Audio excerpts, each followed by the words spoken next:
Kaya, pinangangalandakan kanya sa buong mundo na ang ganda-ganda ng girlfriend niya. Grabe yung comment. Grabe. And syempre, salamat din kay Langga. Kasi, ano po, pinapahalagahan niya po ako, guys. Tsaka, pinagmamalaki. Thank you.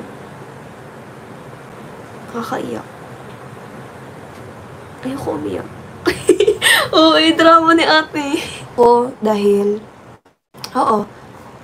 at salamat din kasi na-appreciate niya ako. At ano po, guys, first time ko kaninang maiyak. First time ko maiyak kanina sa mismong live niya, guys. Kahit na naglalaba lang ako. Habang naglalaba ako, guys, nanonood ako ng live niya. Kasi kakatapos lang ng namin. Kasi kanina, guys, naglalaba ako, nag-online class ako. So, after ko sa online class, naabutan ko pa rin yung live ni Langga. So, nanood po ako ng live ni Langga. Patapos na siya noon. Tapos, yun, guys. Bali, pag nanonood kasi ako sa kanya, hapyaw. Pero, kasi nga, nag-online class ako noon. So, nung patapos na, tsaka ako napanood yung mismong live niya. Tapos, nung sa pinaka-last, guys, doon ako naiyak. Ewan ko ba bakit ako naiyak? Siguro na-touch lang ako kasi pinagtanggol niya ako.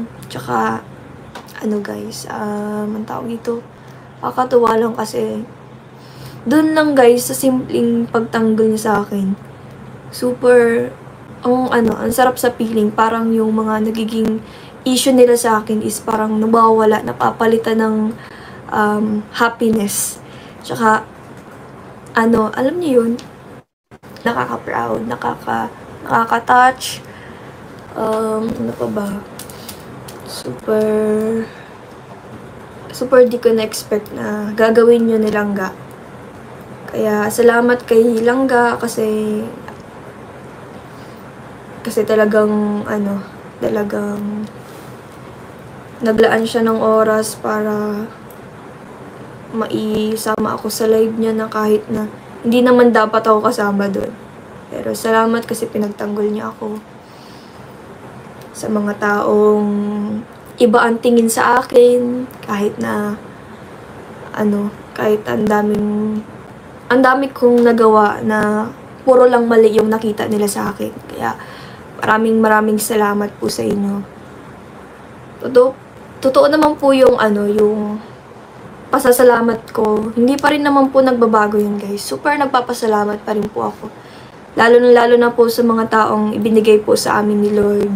Kaya po, super thank you kasi hindi naman din po dahil sa kanila is hindi naman din po magiging ganito talaga yung buhay namin. Kaya, salamat pa rin po sa inyo pong tulong na ibinigay po sa amin. Na ngayon po, na ipinagpapatuloy ko pa rin po kung ano po yung nasimulan, guys.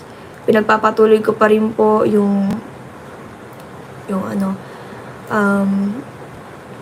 ganito, guys. Nagsisipag po ako, kahit po nag-aaral ako, pinagsasabay ko lahat. Kahit na ang hirap, guys, sa totoo lang, super hirap. Pero dahil may pamilya po ako na mahal ako, na tanggap ako kung sino ako, tsaka may boyfriend ako na mahal ako. Kaya, ayun, guys, hindi po ako sumusuko. Kaya patuloy pa rin po ako, guys, kahit super